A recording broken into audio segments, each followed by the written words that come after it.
परदेसी से लग रहे हो? जी। यहाँ क्यों आए हो? मुक्ति की आशा में।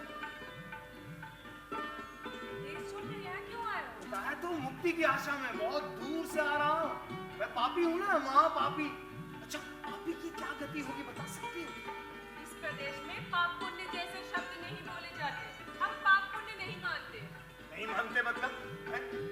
मान लो एक आदमी ने दूसरे आदमी की हत्या कर दी है। आदमी को मारना महापाप है कि नहीं? लेकिन आदमी को मारोगे ही क्यों? लोभ के कारण या भय से। हमारे यहाँ ये शब्द भी नहीं बोले जाते। क्यों? धन रत्न लेने का लोभ। हमारे यहाँ बेशुमार धन रत्न है, जिसे जो चाहिए वो ले लेता है। कोई रोकथाम नहीं करता? कौन करेगा रोकथाम? राजा, शासन या सिपाही? हमारे यहाँ राजा नहीं है, शासन नहीं है, उन सबके बिना ही चलता है।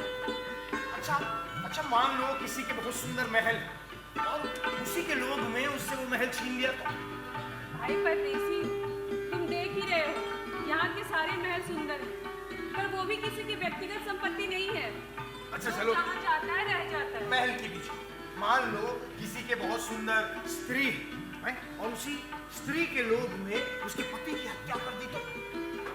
देख ही रहे हो, यहाँ की सारी स्त्रियाँ और पुरुष सभी सुंदर हैं, लेकिन उनमें भी व्यक्तिगत संबंध नहीं है। तो क्या तुम्हारे यहाँ विवाह की प्रथा नहीं? नहीं। तो फिर उनके बाल बच्चे होते हैं तब?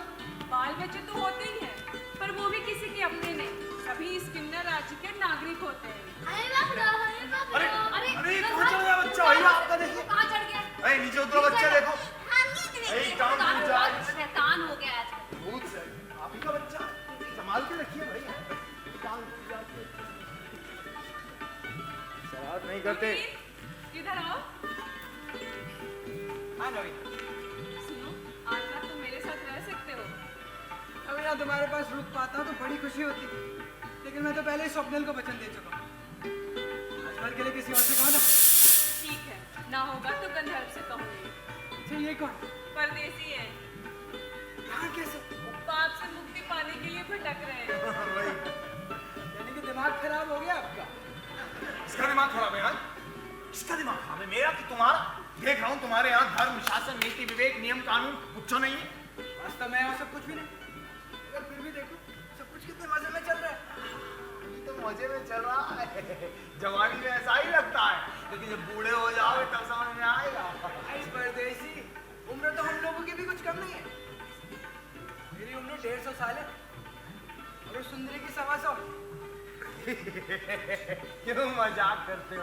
तुम्हारी उम्र ज्यादा से ज्यादा नहीं तो क्या 20-25 की होगी, और इस युवती की तो 20 से ज्यादा हो ही नहीं सकती। हमारे यहाँ सच बोलने की प्रथा, हम लोग झूठ कभी नहीं बोलते। तो इसका मतलब तुम लोग सदाबहार हो।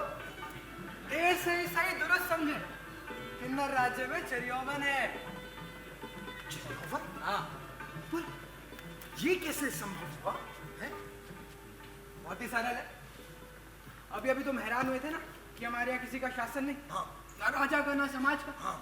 बेशक यहाँ वो सब कुछ भी नहीं, मगर एक शासन है, स्वभाव का शासन।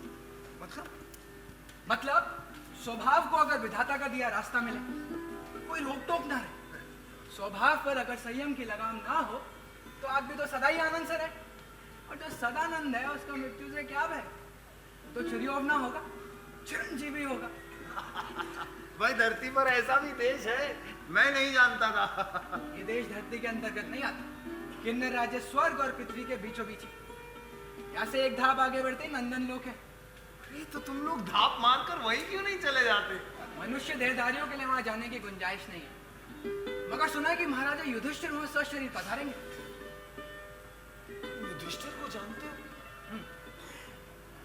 तो वासुदेव का भी नाम जरूर सुना होगा तुमने। मैं नाम किसने नहीं सुना, लेकिन हम लोग वासुदेव के भक्त नहीं हैं। मतलब तुम लोग देवता भगवान आदि नहीं मानते? इसने कहा नहीं मानते, हम मानते हैं कि भगवान है तो है, उसके लिए हम धर्म के आडंबर नहीं रचते, कोई फालतू के पाखंड नहीं करते। हम लोग किसी भी देवता के उपासक नहीं हैं, हम लोग व्रात्य हैं। व्रात्य मतलब? वेदवादी ऋषि मुनि हमें व्रात्य यानी व्रत भ्रष्ट या पतित कहते हैं। उन लोगों ने हमें अपनी बात से अलग कर रखा है। उनका मानना है कि हम लोग पापी हैं क्योंकि हम लोग जीवन साधक हैं, जिंदगी को भरपूर जीते। अच्छा, ये रास्ता आगे कहाँ जाता है बता सकते? आगे तो नंदन लोक है, पर तुम वहां सशरीर नहीं जा सकते। क्या मुझे लौटना होगा मुक्ति का उपाय जाने बिना? तुम कुछ देर यहीं रुको, शायद चारुवाक ऋषि तुम्हें तुम्हारी मुक्ति का उपाय बता सके। अब यहाँ गोष्ठी का आयोजन होने जा रहा है, चारुवाक ऋषि यहीं पधारेंगे। ले लिया उस गुलच्छन का नाम। क्यों? उसमें क्या दोष है? वो ऋषि है। अगर वो कमबख्त ऋषि है तो जंगल के सारे भालू ही ऋषि है। पाषंड है कमबख्त, चारवाक ऋषि हैं? राक्षस चारवाक कहो। क्यों प्रभु, राक्षस क्यों? आदमी उदमी खाते हैं क्या? अरे आदमी नहीं खाता, खाता है उसका दिमाग और लोग परलोक। तब ठीक है, मेरे पास तो दोनों में से कुछ नहीं है। माथा तो है ना, अब से वो भी नदारत हो जाएगा। ना, मुझे माथे से क्या लेना देना भगवान, मैं तो बस मुक्ति चाहता हूँ। हाँ, मुक्ति तो वो देगा, कुछ युक्तियां जुटा देगा, उसके साथ खीर पीठा पुरोडास और कुर्बा कुर्बा माधवी। क्या कह रहे हैं प्रभु आप? वो तो साक्षात ऋषि है। अरे ऋषि है तभी तो कह रहा हूं। एक ऋषि विश्वामित्र, एक ऋषि पराशर और एक ऋषि वेदव्यास। इनके कलंक से कान रखना मुहाल। पर आप भी तो ऋषि हैं। ये कमबख्त! क्षमा प्रभु, मैं ऋषि हूं। क्षमा प्रभु, मैं जानता ही नहीं था ना आप कौन है। कौन है आप? मैं मुनि हूं। मौन रहना ही हमारा धर्म है। मौन के साथ अक्रोध, क्षमा और तितिक्षा। क्षमा प्रभु, क्षमा प्रभु, प्रभु, मुक्ति का उपाय बता सकते हैं? बता सकता हूं, लेकिन बताऊंगा नहीं। पता होगा तब तो बताएगा। हमको तो शकल से ही पाखंडी लग रहा। ये इतने लोग क्या रोज ही आते हैं? अतिथि तो रोज ही आते हैं, मगर आज संख्या कुछ अधिक है।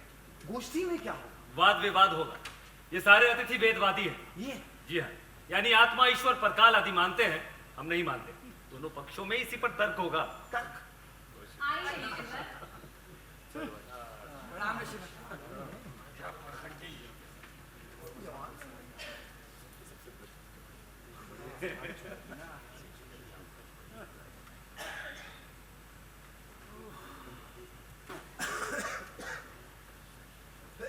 चारवाक राक्षस, यदि तुमने साध्य हो तो साबित करो कि आत्मा ईश्वर और परकाल नहीं है। आश्रम गुरु का अपमान हम नहीं सहेंगे। भद्रता से बोलिए। अनार्य के साथ भद्रता की आवश्यकता नहीं है। ये अनार्य है, पहले ये प्रमाणित करना होगा। अंधे के लिए ये संसार ही प्रमाण से परे है। दुनिया के ये शान, आर्य शान।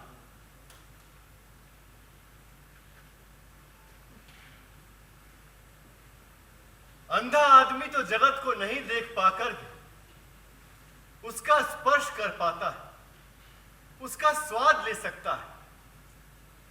आप में से कितनों ने भगवान को प्रत्यक्ष किया है? सो कहिए। आंखों से ना दिखते हुए भी वो मानस में प्रत्यक्ष है। वो प्रत्यक्षता आपके लिए सच हो सकती है, और लोग क्यों मानेंगे? आप लोग क्या मानते हैं? सो कहिए। जो प्रत्यक्ष है, जो इन पंच इंद्रियों से जाना जा सकता है, हम उसी को मानते हैं।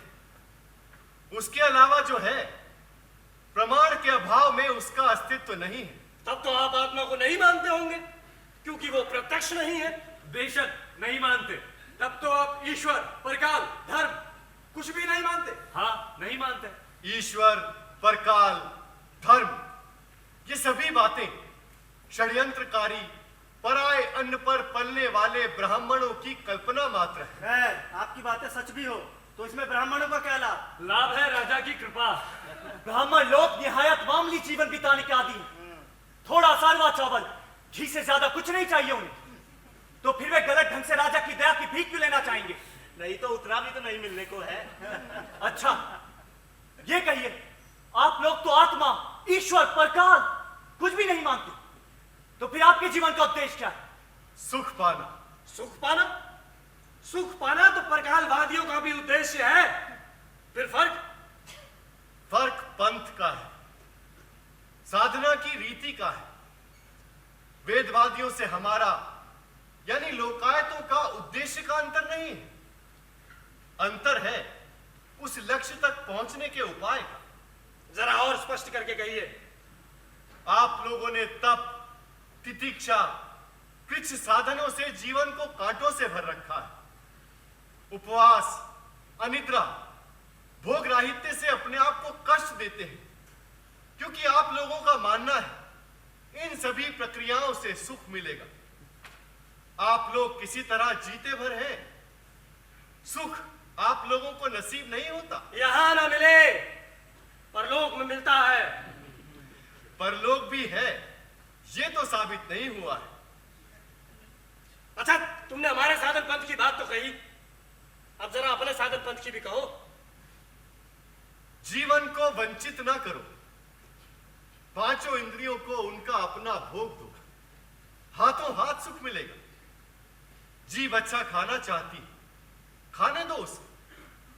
नाक सुगंध चाहती है, अपने घर को फूलों और सुगंध से सजाए रखो। कान मधुर स्वर के प्यासे हैं, इन्हें मीठे गीत सुनने दो। त्वक नारी के कोमल स्पर्श को लालायित है, सुंदर युवतियों का उपभोग करो। हमारी साधना यही है, लोग अगर इस रास्ते से चले तो जरा मरण से रहित चिर पुण्य लोक में विराज सकते हैं। हिमालय में बहुत से किन्नर राज्य हैं, ये तो आप देख ही चुके हैं। मुझे ही देख लीजिए, मेरी उम्र 2000 साल की है, कम से कम और 2000 साल जीऊंगा।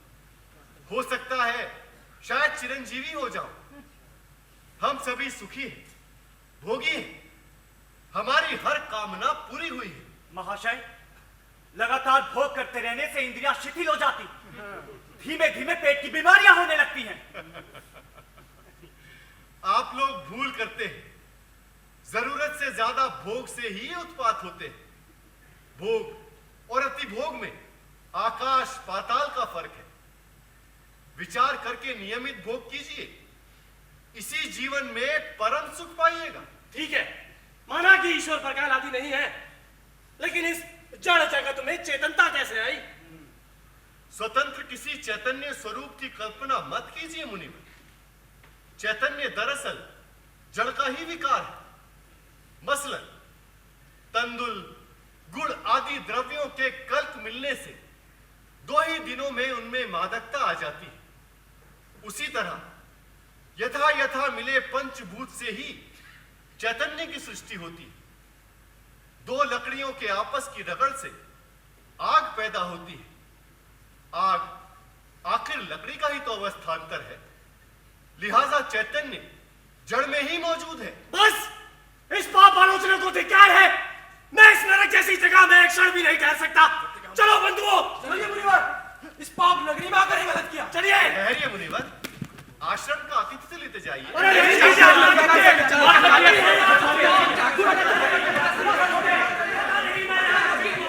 बहुत हो गया।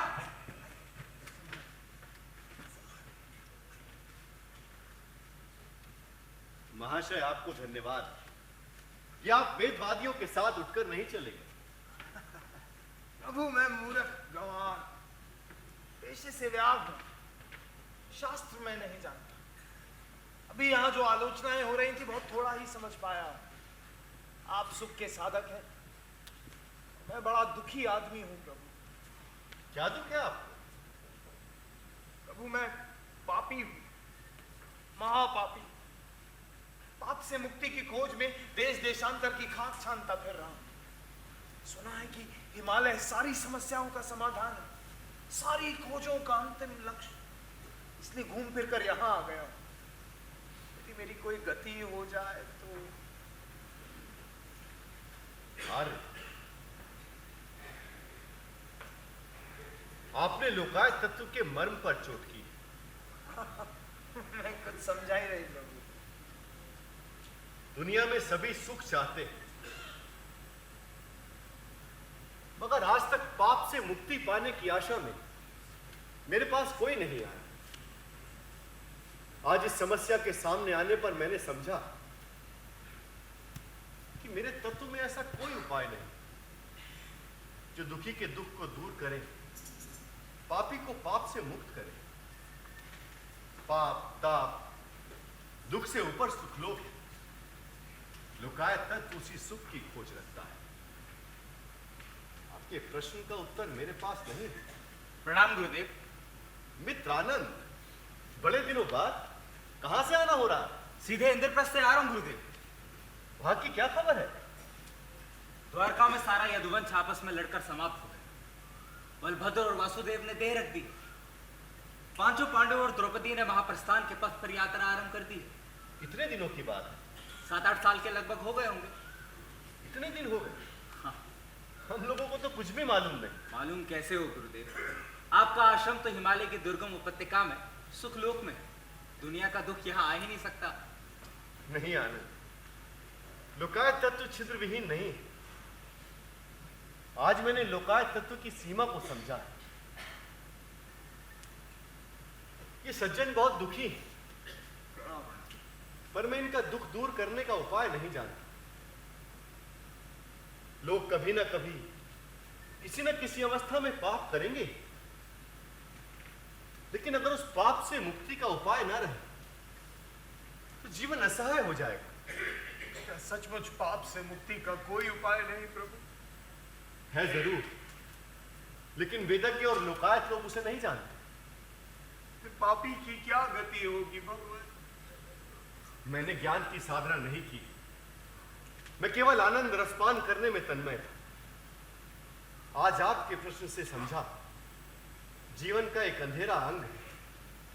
अब तक उसका पता नहीं था, अब से उसी को समझने की चेष्टा करूंगा। वेदवादी लोग हमारी हंसी उड़ाते हैं। उनका मानना है कि हमारा मूल मंत्र है, जब तक जियो सुख से जियो, कर्ज करके भी खूब खाओ पियो, क्योंकि भस्म हो जाने के बाद ये शरीर फिर नहीं लौटता। लेकिन आपके प्रश्न से यह समझा कि भस्म होने से पहले भी आदमी पल पल दग्ध हो सकता है, भस्म हो सकता है।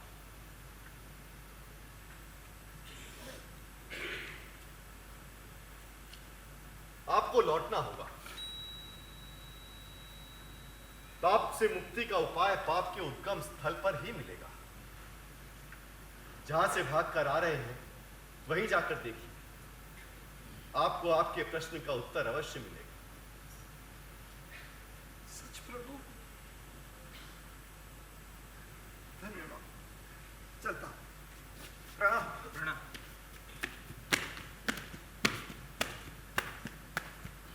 हाँ तो मित्रानंद,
जाओ दर्शन कर लो। जय श्री कृष्ण।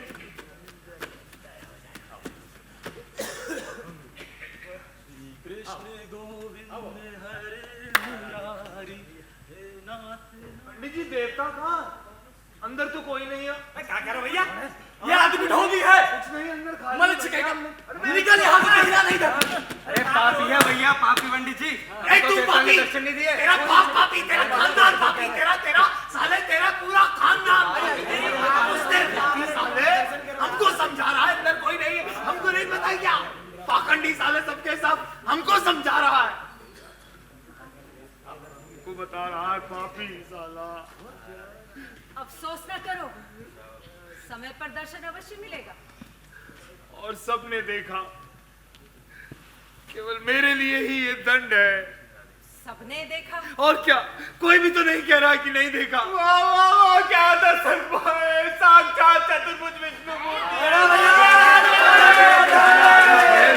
इसे दिख रही साक्षात चतुर्भुज विष्णु मूर्ति पाखंडी साला, हमको नहीं पता क्या?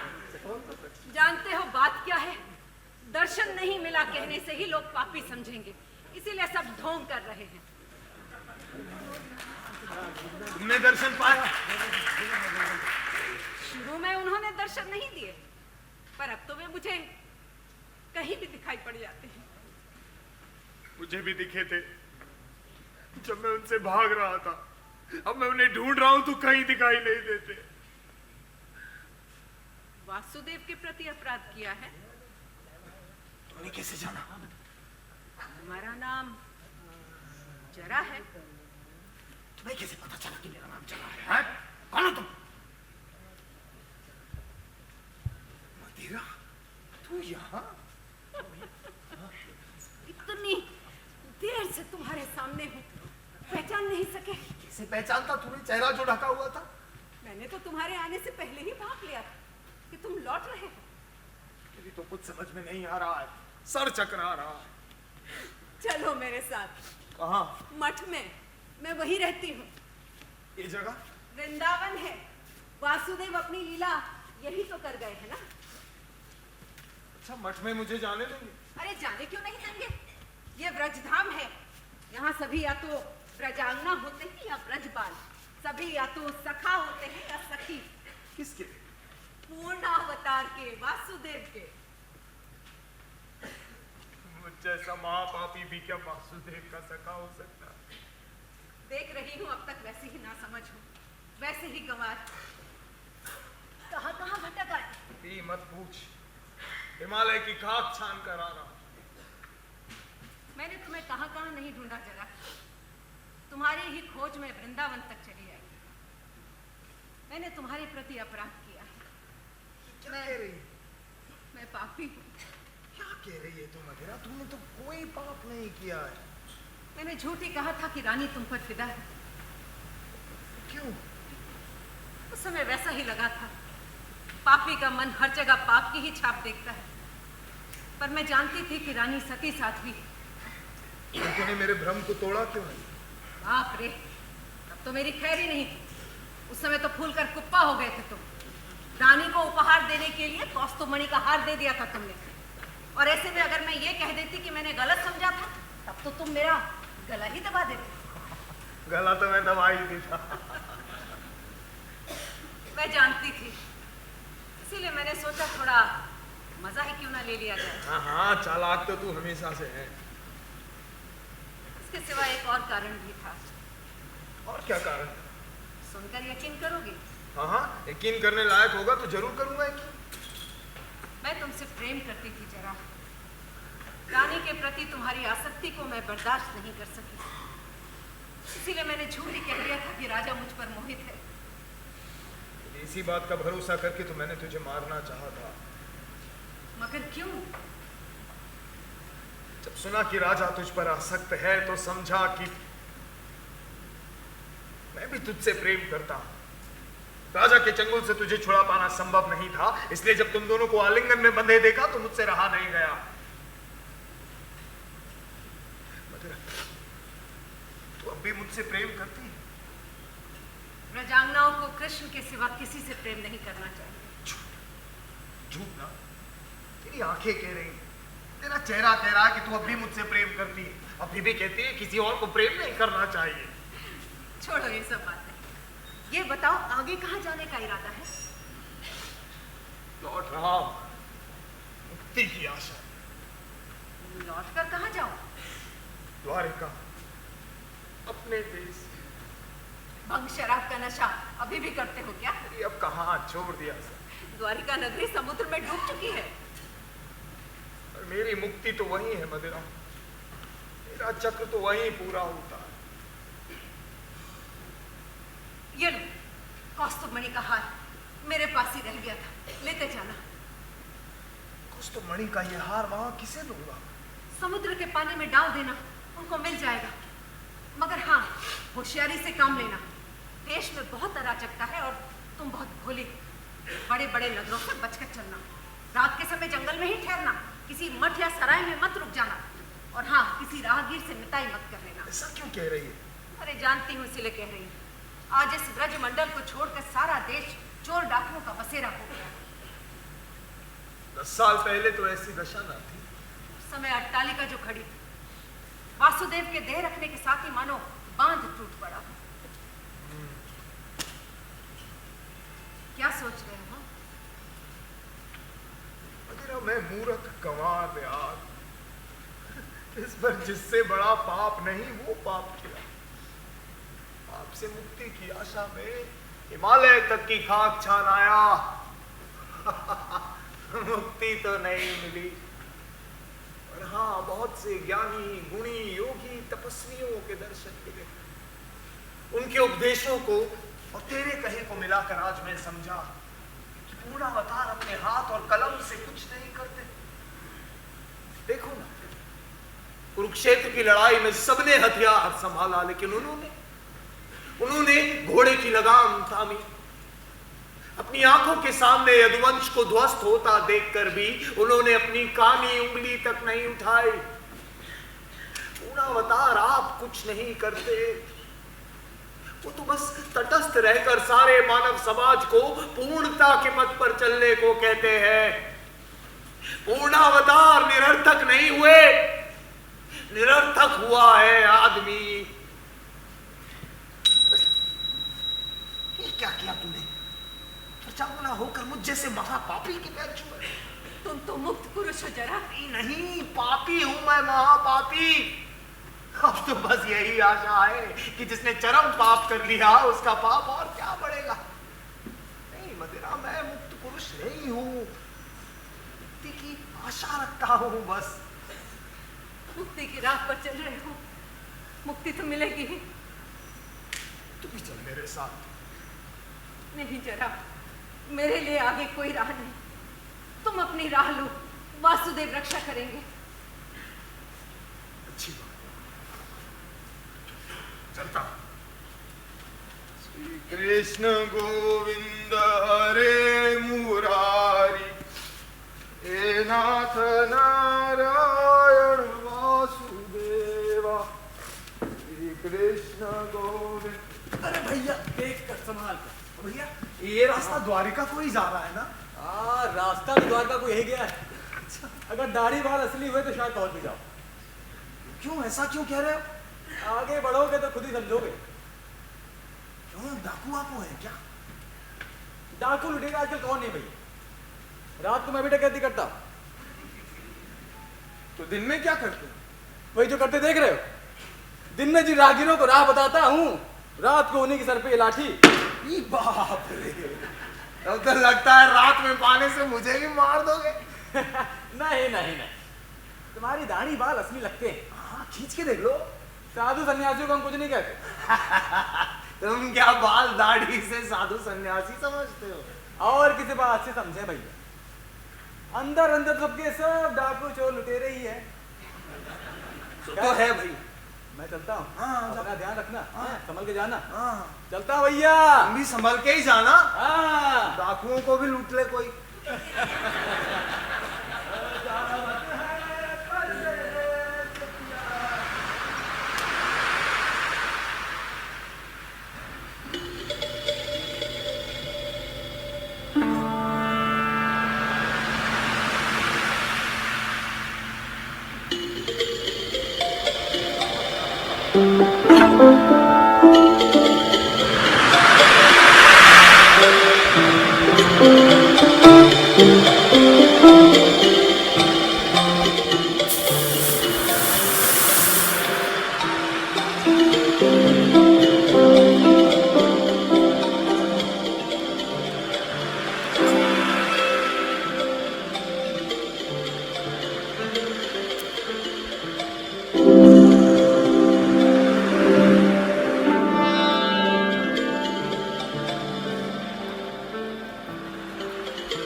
लौट रहे हो?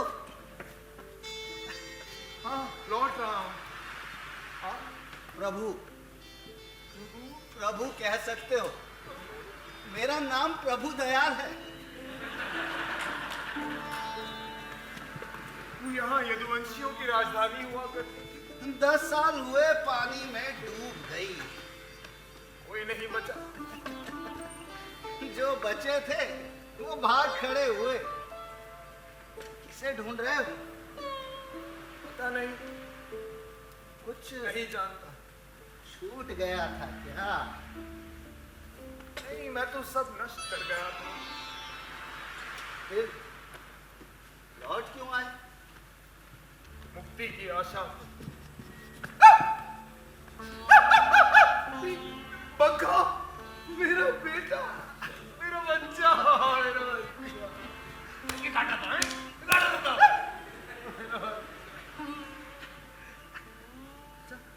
प्रभु, आप तो गृहस्थ लगते हैं, फिर आपके बाल बच्चे? ये क्या है? यही तो मेरे बाल बच्चे हैं। अच्छा, आप इस बिहड़ द्वारिका में अकेले रहते हैं, कष्ट नहीं होता? कष्ट काहेगा? खाने पीने का ही तो। जीने के लिए जितने की जरूरत होती है उतना जुटाने में कष्ट नहीं होता। हाँ, उससे ज्यादा की लालसा से कष्ट होता है। अभाव का धन अभाव ही होता है। आपकी बातों से मन को बड़ा संतोष मिल रहा है बाबा। मैं कोई ज्ञानी नहीं हूं। जो कुछ जाना समझा अनुभव से या वासुदेव के सानिध्य से। भूकंप है शायद, धरती डोलती सी लग रही है। भूकंप तो आते ही रहते हैं, इनसे डरना कैसा? प्रभु, ये बीच बीच में ऐसा भूकंप क्यों आता है? आदमी बड़ा अड़ियल है बेटा। एक बार जहां बैठ जाए वहां से हिलना नहीं चाहता। उसी को सजग करने के लिए वासु की बीच बीच में अपना सर हिला दिया करते हैं। पक्की इमारत बना के उसे चिरस्थायी समझ लेने जैसा भ्रम और कोई नहीं है। सब कुछ तो फिर चुनना है, जोड़ना है। इसी में मनुष्य के जीवन की सार्थकता है। जी में आता है आपको सब कुछ खुद कर बता दे, पता मन का बोझ कुछ हल्का हो। आदमी की क्या औकात बेटा कि वो मन का बोझ हल्का कर सके। वो तो अंतर्यामी ही कर सकते हैं। उनसे कहो चाहे ना कहो, सब जानते हैं। मुंह के कहने से भी कभी मन का बोझ हल्का होता है। कैसे होता है बाबा? मन के कहने से। तुम्हारा मन 10 सालों से उनके कानों में कुछ ना कुछ कहता चला आ रहा है, इसीलिए तुम्हारे मन का बोझ हल्का हो गया। इससे तो वो पापियों में अधम जरा व्याग को भी मुक्ति मिल जाती, बशर्ते तुम्हारी तरह कुलाहट लिए चला हो। प्रभु, पापियों में अधम वो जरा व्याग मैं ही हूँ। प्रभु, ये पेड़ तो वही पेड़ है जहां वासुदेव ने अपनी देह रखी थी। तुम्हारे इंतजार में खड़ा है। तो लगता है रोज पूजा होती है, कौन करता है? एक भक्त है, अभी देख लोगे। यही है वो भक्त। तो वो ये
क्या कर रहा है भाई? जान से मारेगा, धीरे से ले।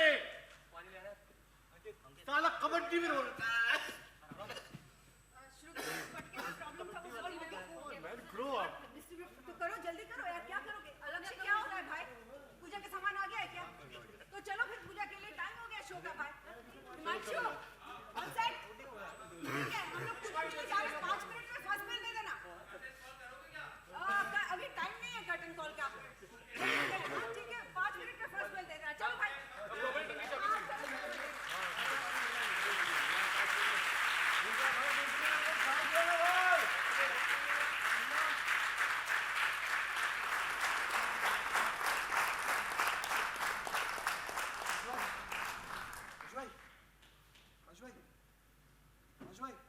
फिर से करेंगे क्या?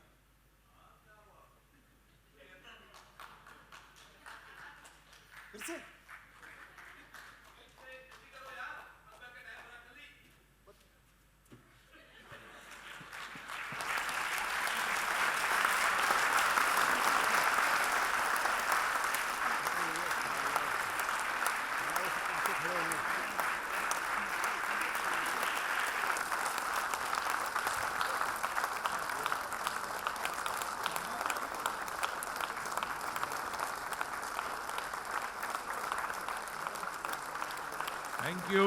Thank you very much.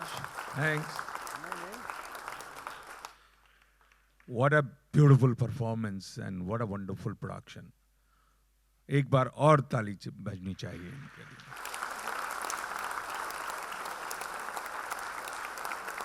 Very nice, very nice.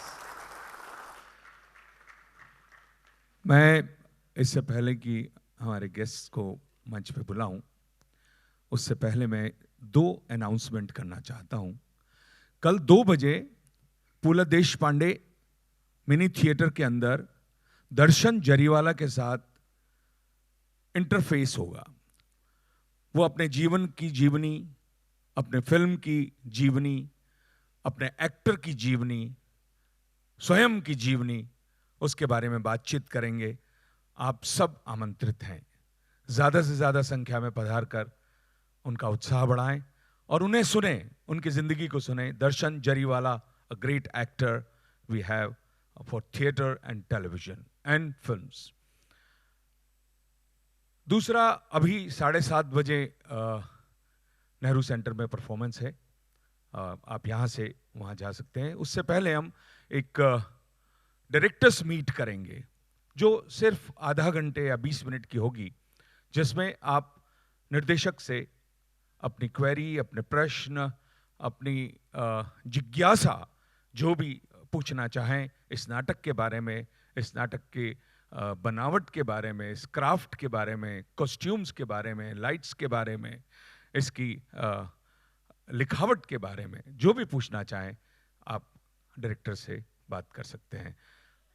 मैं मंच पर आमंत्रित करूंगा संजीव कलंदे साहब को, जो रविंद्र नाट्य मंदिर के प्रोजेक्ट डायरेक्टर हैं।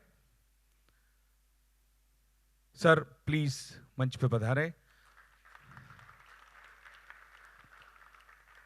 और मैं साथ ही साथ मंच पर आमंत्रित करूंगा श्री नीतीश भारद्वाज जी को। मंच पर पधारें। आप इन्हें जानते होंगे, इन्हें देखा होगा, इन्हें सराहा होगा। नीतीश भारद्वाज जी।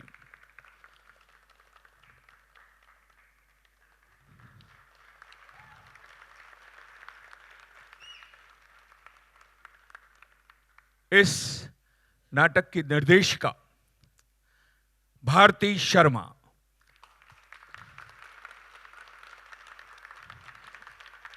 A talented theater director, a graduate from National School of Drama. मैं चाहूंगा एक बार जोरदार तालियां बजाएं उनके लिए।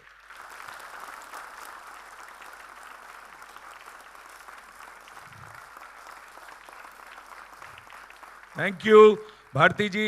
मैं चाहूंगा कि आप अपने कलाकारों से हम सबका परिचय करवाएं, इतने टैलेंटेड कलाकारों से, इतने खूबसूरत परफॉर्मेंस देने वालों के। कलाकार स्वयं अपना परिचय करवा स्वयं सकते अपना हैं। परिचय हाँ, दें, लेकिन आइए। उनको फूल और भी क्या? तो चाहिएगा। वहां से पहले फ्लावर्स लेके आए। हाँ, पहले फूल ले आए। हाँ सर मैं उधर से बोलता हूँ, उधर से राइट कॉर्नर से। हाँ, यहाँ से प्रभात मिश्रा। नीतीश जी। नहीं, ये तो डायरेक्टर के पास जाएगा। आप फूल ले आए, फूल ले आए। हाँ, आर्टिस्ट के लिए नीतीश जी। प्रभात मिश्रा। करें प्लीज। पंकज शर्मा। चलिए आगे दीजिए, आगे दीजिए, आगे बढ़ते जाइए आप। अभिषेक रंजन। शुभम राठौर। तनुश्री। संगम मौर्य। मनीषा। लक्ष्य गोयल। प्रज्ञान गोयल। शशिकांत।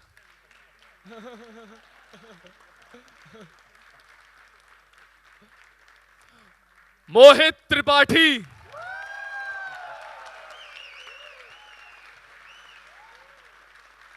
संजीव जी, बाकी के भारती कलाकारों को शर्मा। रूपेश भीमटा।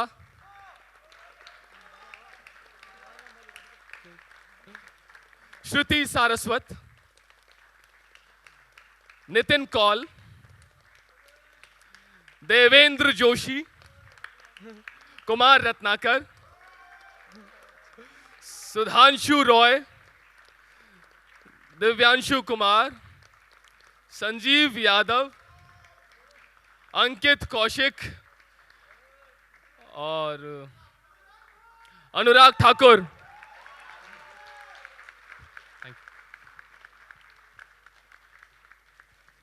अब मैं संजीव जी से निवेदन करूंगा, संजीव सर आपसे निवेदन करूंगा कि भारती शर्मा को बुके देकर उनका सम्मान करें। प्लीज आइए। ये रहने दीजिए। सर एक मिनट सर, लाइट्स पर थे हिमांशु बी जोशी और साउंड कर रहे थे आर्यन झा। नाटक की निर्देशिका भारती शर्मा। भारती शर्मा।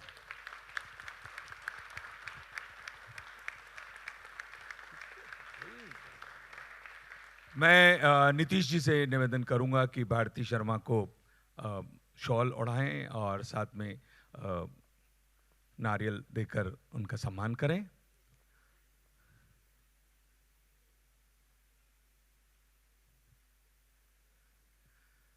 और हम अपनी तरफ से एक छोटा सा मोमेंटो देते हैं जो थिएटर ओलंपिक्स का बना हुआ है। सर आप आगे आइए प्लीज।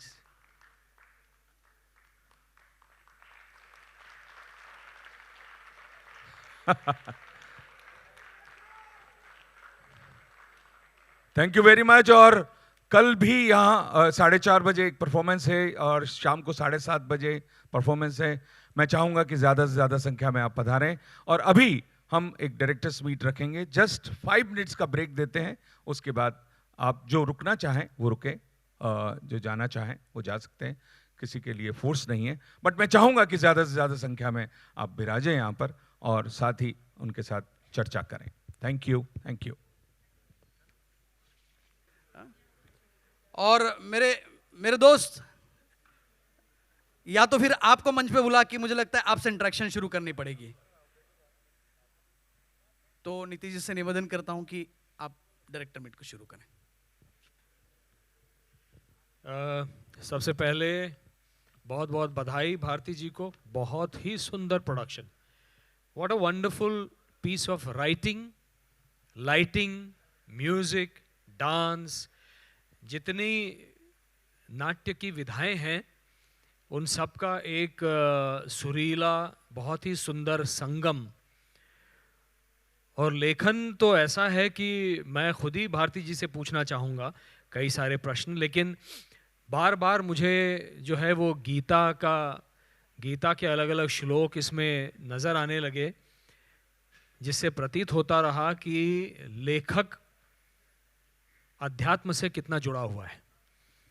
सारा नाटक ही जो है, जो अपनी इच्छाएं, काम, क्रोध, वासना, गीता में बहुत ही फेमस 2 श्लोक हैं ना। अमूमन तो लोग यदा यदा ही धर्मस्य जानते हैं, लेकिन ध्यायतो विषयान पुंसा संगस्तेषु उपजायते, संगात संजायते कामः, कामात् क्रोधो विजायते, क्रोधात् भवति सम्मोहः, सम्मोहात् स्मृति विभ्रमा, स्मृति भ्रंशात् बुद्धिनाशो, बुद्धिनाशात् प्रयश्चति।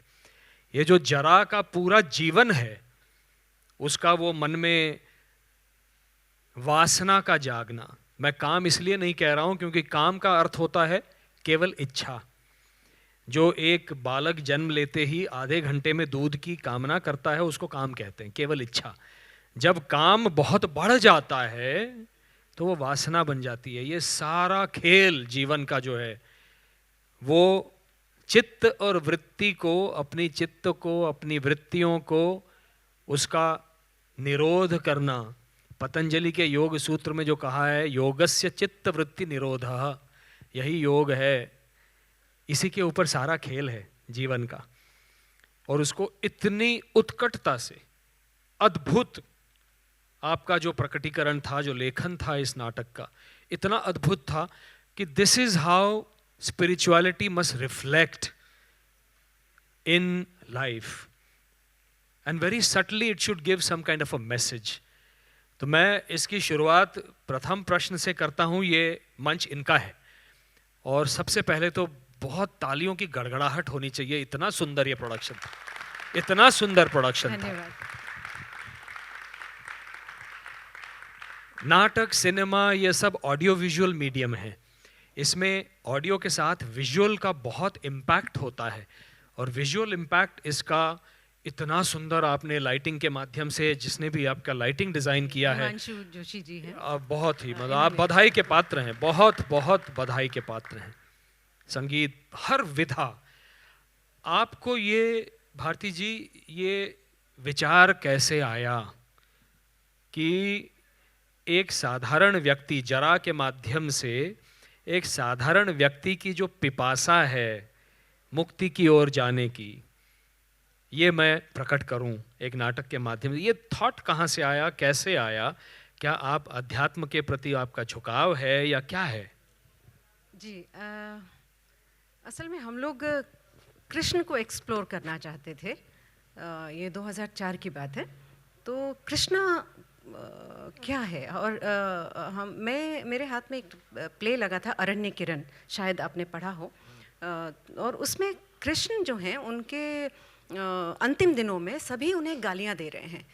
जो कभी एक प्रभु का दर्जा जिन्होंने हासिल किया था, उनके अंतिम क्षण में, चाहे वो गांधारी हों, चाहे वो बलराम हों, चाहे वो उनके मित्र सुदामा हों, तो वो उनको गालियां दे रहे हैं। तो मैंने जब वो नॉवल प्ले पढ़ा तो मुझे लगा कि ये क्या चीज़ है। और कृष्णा एक्चुअली क्या है वो कृष्णा कॉन्शियस। तो हम लोग काफ़ी डिस्कशन हुए, हमने काफ़ी रिसर्च वर्क भी किया कृष्ण के बारे में ही जानने के लिए। और उसी दौरान हमने ये एक नॉवल पढ़ा प्रमथनाथ ऋषि जी का लिखा हुआ पूर्णावतार नाम से।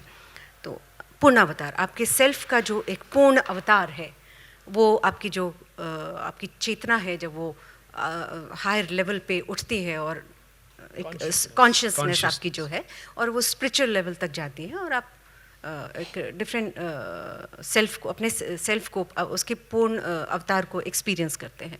उस बारे में वो नाटक था, नॉवल था।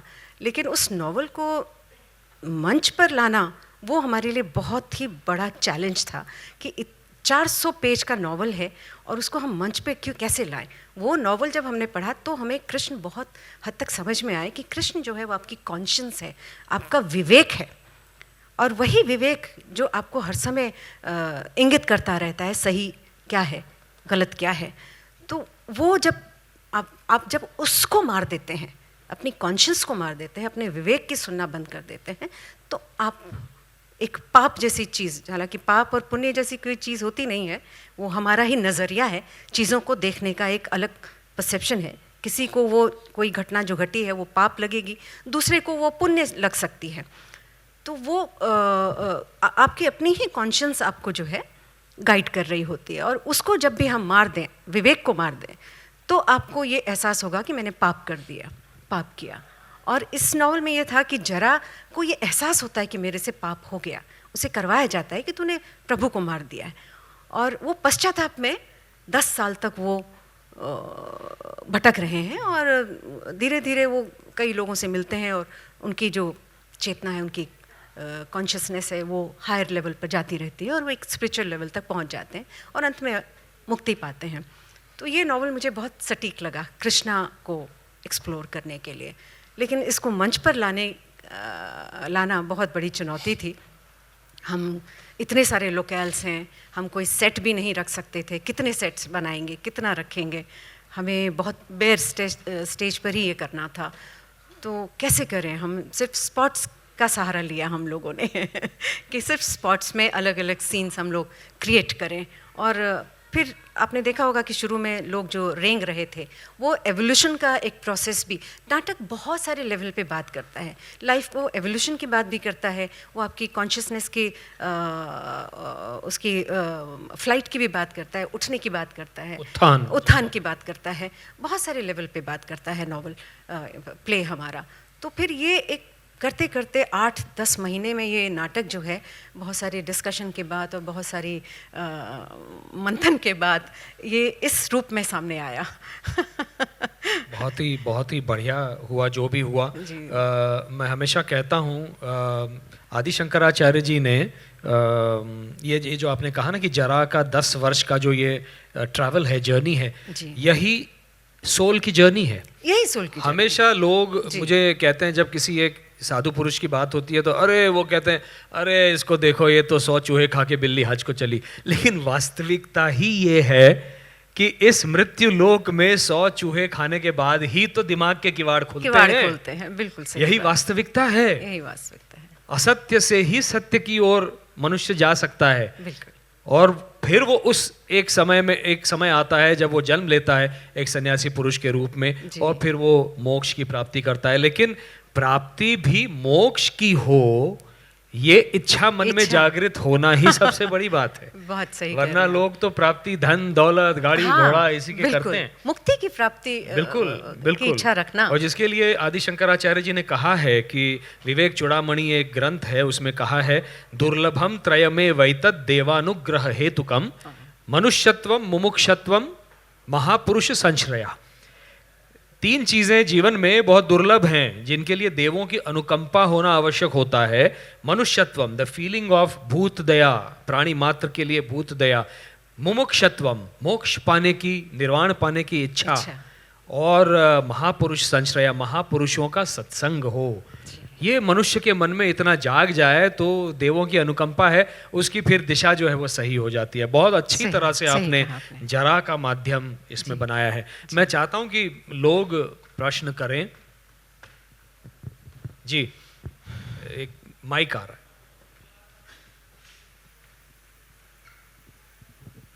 Can you tell us a little bit about the process of actual working? Process actually process was I experienced a lot during that process when we were evolving this production. वो सब कुछ मेरे अंदर घट रहा था जब वो नॉवल मैंने पढ़ा, और वो इस हद तक मैं इतना इसमें हम घुस गए थे इस नॉवल में। और वो उस वक्त वो 8 महीने और 10 महीने का जो प्रोसेस था, उस प्रोसेस के दौरान बहुत सारी चीज़ें हो रही थी जो आपने नाटक में शायद देखी हों। एवोल्यूशन का वो सब भी समझ में आया। बचपन में हम स्कूल में जाते हैं और जब साइंस पढ़ाया जाता है तो कोई कनेक्शन हमारे टीचर्स नहीं बताते कि साइंस जो आपका केमिस्ट्री है वो मैथमेटिक्स से कैसे कनेक्टेड है, आपकी बायोलॉजी कैसे केमिस्ट्री से कनेक्टेड है। ये सारी चीज़ें हम सुपरफिशियली पढ़ तो लेते हैं पर उनके कनेक्शन समझ में नहीं आते हैं। बट जब हम लोग इस प्रोसेस में थे तो वो सारे कनेक्शन समझ में आए कि व्हाट इज साइंस, ये सारे जो विधाएं हैं वो क्या हैं। आप किसी भी एक विधा को पकड़ लें और चरम तक जाएं तो आप मुक्ति पा लेंगे, आप उसे एक्सपीरियंस कर लेंगे। वो बच्चन जी की बहुत अच्छी कविता है ना, राह पकड़ तू एक चला चल पा जाएगा मधुचाला। तो कोई भी एक राह, चाहे वो केमिस्ट्री की राह पर चल लें, चाहे वो मैथमेटिक्स की राह पर चल लें, चाहे वो डांस कि कोई किसी नर्तक को वो डांस के उसमें मिल जाता है, कोई सिंगर है तो वो सिंगिंग के माध्यम से उसे पा लेता है। और मैं ये कहूँ कि उस दौरान थिएटर के माध्यम से मुझे कुछ मिला मुझे कुछ समझ में आया और वो सारी समझ मैंने इस नाटक में के ज़रिए वो रिफ्लेक्ट हुई ही, अपने आप हुआ। मतलब मैं कहूँ कि मैंने कुछ किया ये ऐसा है नहीं, वो उस दौरान इवॉल्व हुई चीज़ें। और हमारी सारी टीम थी तो हम लोग सब साथ चल रहे थे और सबके सजेशंस भी थे और बहुत कुछ घट रहा था हम लोगों के दौरान बीच में उस समय। तो वो प्रोसेस उसको मैं कोई एक चीज़ बता के आपको कहूँ कि ये घटा हमारे बीच में, वो बड़ा मुश्किल है। बहुत सारी चीज़ें घटी, उसमें हमें वो कनेक्शन समझ में आए हर चीज़ के, और पढ़ाई लिखाई समझ में आई कि कितनी व्यर्थ है मैंने एमए किया और मुझे लगा कि मैं हिंदी में एमए की कर चुकी थी, तो इस दौरान लगा कि ये तो बेकार था। क्यों पढ़ाई लिखाई की इतनी सारी, पढ़ लिखने के बाद आप जब उसे भूल जाएं और अब आपको लगे कि ये व्यर्थ है, लेकिन पढ़ना ज़रूरी है, तभी आँख खुलती भी है आपकी तीसरी आँख। लेकिन वो सब व्यर्थ है। वो चीज़ एक अनपढ़ इंसान भी पा सकता है, वो मुक्ति, वो स्पिरिचुअलिटी, वो एक किसान को भी मिल सकती है। और नहीं मिलने को बहुत पढ़े लिखे इंसान को भी वो मुक्ति नहीं मिलेगी। बहुतों को जीते जी नहीं मिलती है, कहते हैं मरने के बाद मुक्ति मिलेगी, पर जीते जी संभव है मुक्ति। अगर आपके अंदर वो लालसा हो, जैसे नीतीश जी ने कहा कि अपने को पहचानने की, अपने को एक्सप्लोर करने की, कि मुझ में क्या क्या क्षमता है, मेरे पास कितना हिडन ट्रेजर है। 90% हिडन है, 10% मैं जानता हूँ अपने बारे में। उसको जब एक्सप्लोर करने की आपके अंदर एक प्रबल इच्छा हो तो आप अपने आप को फिर समझ पाना शुरू करते हैं और आपके अंदर ही वो ब्लैक होल भी आपके अंदर ही घटेगा, वो सारा ब्रह्मांड आपको अपने अंदर मिलेगा। जितना बाहर है उतना ही अंदर है। तो वो एक प्रोसेस है और ये प्रोसेस हमारे साथ घटा उस समय, जो कि इस नाटक के माध्यम से फिर सामने भी आ गया। तो बहुत कुछ घटा उस समय। बल्कि भारती जी, मैंने जो जितना जाना है, मैं भी एक साधक हूँ अध्यात्म के पथ पर, जो मैंने जाना है अध्यात्म और ब्रह्मांड तो केवल अंदर है, अंदर ही है, बाहर तो केवल बिल्कुल। प्रलोभन है, प्रलोभन है, सही बात। माया जाल हम है, भटक रहे हैं वो बाहर। माया है, वो बिल्कुल। इसीलिए अंतर्मुख होना बहुत जरूरी, इंट्रोस्पेक्ट इसीलिए करना। भगवान ने जो लगाम पकड़ी थी, केवल Exactly. चक्र नहीं उठाया, जी। इसीलिए आप एक वो पूर्णावतार, वो अवतार कार्य क्या था कि आने वाले कलयुग के लिए एक धरोहर छोड़ जाना, बताना कि संयम, संयम बहुत बड़ी चीज। संयम, लगाम With control. कुछ नहीं है, Yeah. कंट्रोल है, रेगुलेशन है, संयम है, खुद के चक्षुओं के, अंतर चक्षुओं के ऊपर, पंचेंद्रियों के ऊपर। बिल्कुल। तो इसमें ऐसा कुछ है इस नाटक में जो उस उपन्यास में नहीं था, जो आपने जोड़ा? इस उपन्यास तो देखिए 400 पेज का नॉवल है वो, आप पढ़ेंगे तो आपको इस फॉर्म में वो समझ में नहीं आएगा। मतलब आपको लगेगा नाटक चीज़ें वही हैं जो उपन्यास में कही गई हैं, लेकिन बहुत सारी चीज़ों को हमें छोड़ना पड़ा और जस्ट पकड़ना पड़ा कि हमें वो एक थ्रेड पकड़ के चलना है कि सार आ जाए, उस पूरे उपन्यास का सार आ जाए जो वो कहना चाहते हैं हमारे जो राइटर हैं, और वो आ जाए और वो इस माध्यम से आ जाए, मंच के माध्यम से। हमारे पास कोई वीडियो या विजुअल उस तरह के ऐसे टेक्निकल चीज़ें नहीं थी, तो हमने कहा जो मिनिमम उसमें हो सकता है हम करें, लेकिन वो किस तरह से हो। तो हमें सबसे बेहतर यही लगा कि हम स्पॉट्स का सहारा लें। 5 स्पॉट्स में ये नाटक को हमने ब्लॉक किया, 5 स्पॉट्स में, और वो जरा ये तो लाइटिंग की बात हुई, हाँ, ये वो साधनों की, डिजाइनिंग के बात। लेवल पर ही वो आ गया। लेखन के लेवल पर ऐसा कोई एंगल इसमें है जो आपने डाला, जो आपको उसकी अनुभूति हुई, उसको वो मंथन जो चलता जी, रहा जी, 8-9 महीनों जी, तक, जी, जी, जी। उस मंथन से कोई ऐसा एंगल लेखन में आया जो उस उपन्यास में नहीं था? हाँ, बेटा इधर आ जाओ। मैंने जैसे कहा कि इसमें जो आपने देखा होगा विजुअली जो वो रेंग रहे थे, जो लाइफ के एवोल्यूशन का भी जो प्रोसेस है वो आई थिंक नॉवल में आपको नहीं मिलेगा, क्योंकि लाइफ जब वाटर से लैंड में आई तो रेप्टाइल सी वो लाइफ अपवर्ड जाती है, फिर उसके बाद वो 4 लेग्ड एनिमल्स, फिर वो स्ट्रेट अपराइट हुए, एंड आफ्टर दैट वो फ्लाई करते हैं, तो वो बर्ड्स और उस रूप में भी हमारे सामने आते हैं। तो वो एक लाइफ का एवोल्यूशन का जो प्रोसेस है वो उस उपन्यास में नहीं है, वो हमारे इस नाटक में वो एक चीज़ जो है उपन्यास से अलग है। जी। Any other question? Mike please. पहले तो नमस्कार। नमस्कार जी। जी, ये है कि महाभारत में इतने सारे पात्र रहे, तो व्याघ्र के रूप में ही आपने व्याघ्र को चुना। व्याघ्र नहीं, व्याध जी, बहेलिया शिकारी, बहेलिया जी।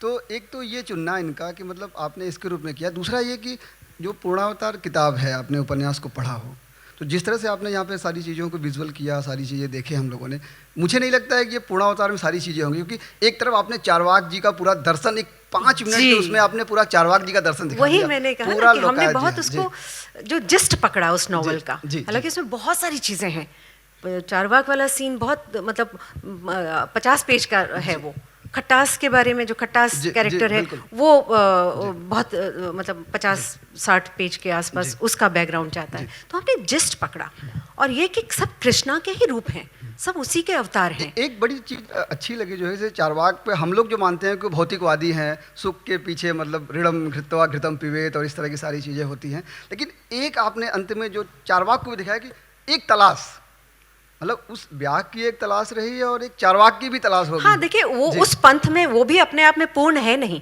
हम हमारे पूरक होते हैं, हर चीज़ अपने पूरक से पूर्ण होती है। स्त्री पुरुष, दिन रात, सफ़ेद काला अपने पूरक से होते हैं। जब तक पूरक नहीं होगा हम उसके पूरक को समझ नहीं पाएंगे। तो अपने आप को समझने के लिए अपने पूरक को समझना बहुत ज़रूरी है। स्त्री को अपने आप को समझने के लिए अपने अंदर की मैस्कुलिन एनर्जी को समझना बहुत ज़रूरी है, और मेल को अपने पूरक को समझने के लिए अपने अंदर की फेमिनिन एनर्जी को समझना बहुत ज़रूरी है। जैसे यिन या यांग की भी भाषा दी गई है, उस सेंस में भी मैं कह रही हूँ। तो जब तक हम पूरक को नहीं समझेंगे, हम एक दूसरे पक्ष को नहीं समझेंगे, एक पक्ष को नहीं समझ पाएंगे। तो वो है। और वो देखिए मतलब जहाँ हम ना हमने कुछ एक नॉर्मल एक रेंज बना दी है, उससे ऊपर या नीचे की लाइफ जहाँ भी हमें दिखती है तो हम या तो घबरा जाते हैं या हम उसे एक्सेप्ट नहीं कर पाते। हम किन्नरों को एक्सेप्ट नहीं कर पाते, आज तक नहीं कर पा रहे हैं, गे कम्युनिटी को आज तक एक्सेप्ट नहीं कर पा रहे हैं।